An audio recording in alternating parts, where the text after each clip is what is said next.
Okay, this is my home built e-bike.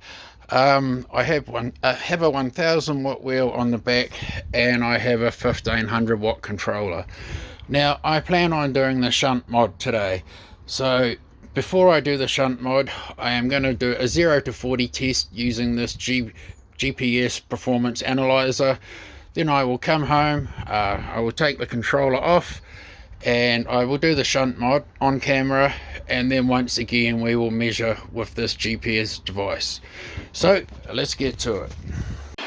Alrighty, okay, so the bike is charged, its voltage is at 54.6, so that's cool. Right, let's put it on the bike.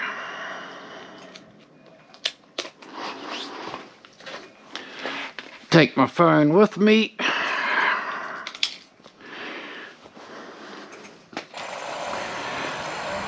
Because I'm going to go to the same spot each time. There's going to be no pedaling, just throttle only. The bike is pretty slow anyway, but I just want to see how much performance it's going to make.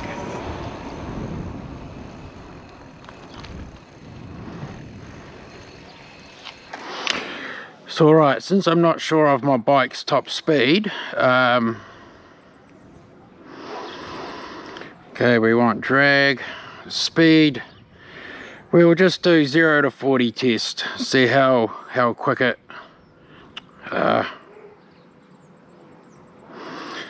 start. So let's go.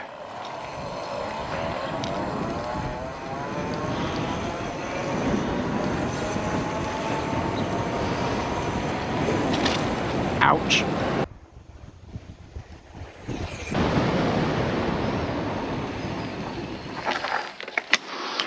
Right, pretty sure I hit 40 then, so let's do read. Okay, so that took 10.88 seconds to reach 40k, so I'll screenshot that. Let's go back and do the shunt mod.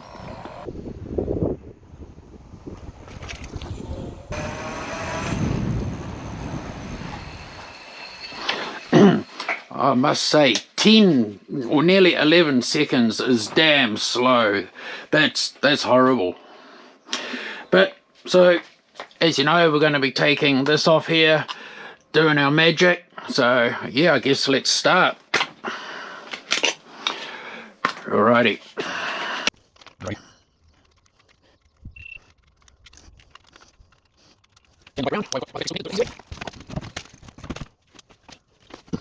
Now there's a lot more hot glue this side, but a lot more is a bit of an understatement. There's heaps.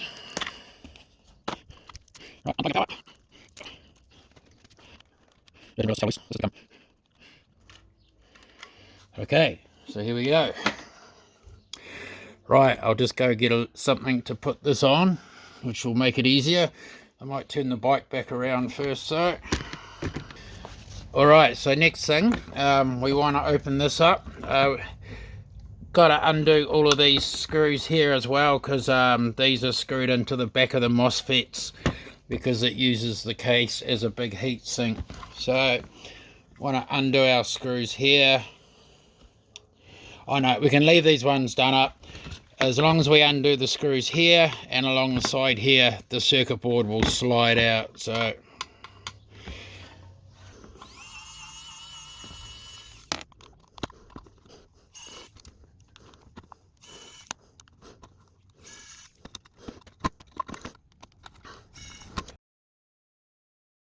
alright, we'll undo these screws here, but on this side I can't really pull this round to show you because the wires won't reach. Alrighty, now our board will slide out like so. So right, as you can see here, here's our main board. Be careful of these capacitors. Mainly be careful of underneath, because if the capacitors still have power in them, they'll give you a good shock. Now, what we're looking for is we're looking for these here, these shunts, I think they are, or I'm not 100% sure what they're called, but these are what limit the current. You know, each one of those there will only let a certain amount of current through. So those are what we have to solder together. Okay, now, so in most other shunt mod videos, they will tell you to grab a pair of pliers and just squeeze all of these together as tight as possible. Well, yes, that is one way of doing it, but if you ever want to reverse this mod, if these wires here are really tightly squeezed together, you're going to have a lot more problems. So what I like to do is just squeeze them together, yes, but not 100% tight. So I've actually evened these up nicely, but let's grab our two outer ones and squeeze them together, but not all the way. And then you just start loading these up with solder. That's all there is to it.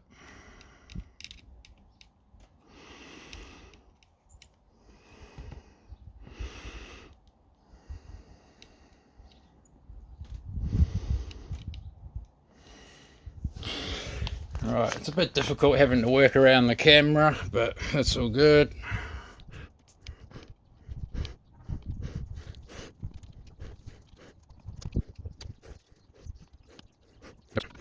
Of course, you have to hold the solder on long enough so it heats up those wires.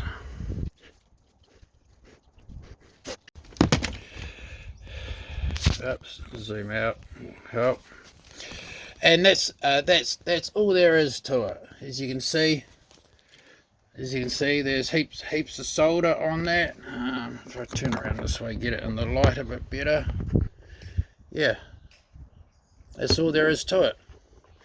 Now, you're not going to notice a great amount of power increase, but you will notice a little bit more torque, because now the controller won't be limiting the power, it'll just be giving it all the amps all the time. Now, one of the downsides about this is you're going to chew through your battery much quicker, because you're going to chew through your battery much quicker. You're going to get less range because, yeah, even if you pull the throttle on just a little bit, your bike is pretty much going to get most of the power. So anything further past about 1/3 throttle, your bike's going to get all the current.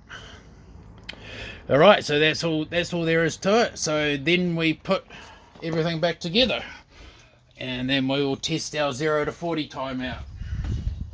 And that's another reason why I don't squeeze the wires completely together. So if you want to reverse it, all you have to do is heat up that solder and it will fall through the gaps, and you put some Kapton tape down there so you can remove all the solder. All right, so let's put this back together.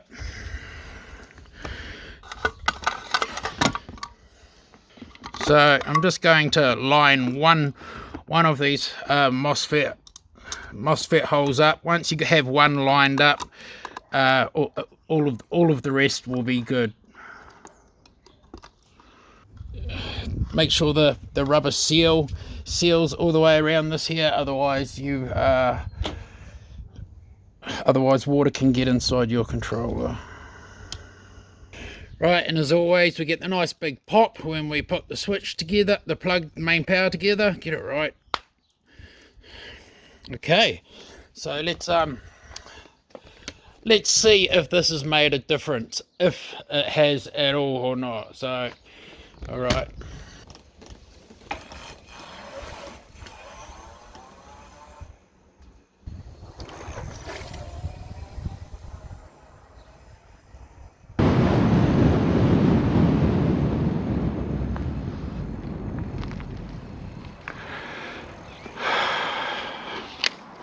So there's a small noticeable difference as I just took off then. So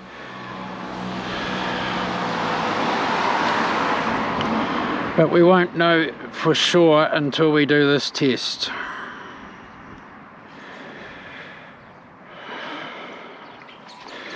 Zero to 40, start.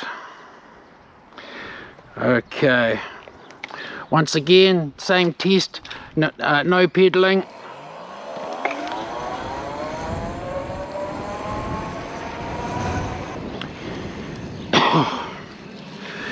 Yeah, there's definitely a noticeable difference. So let's pull this out now.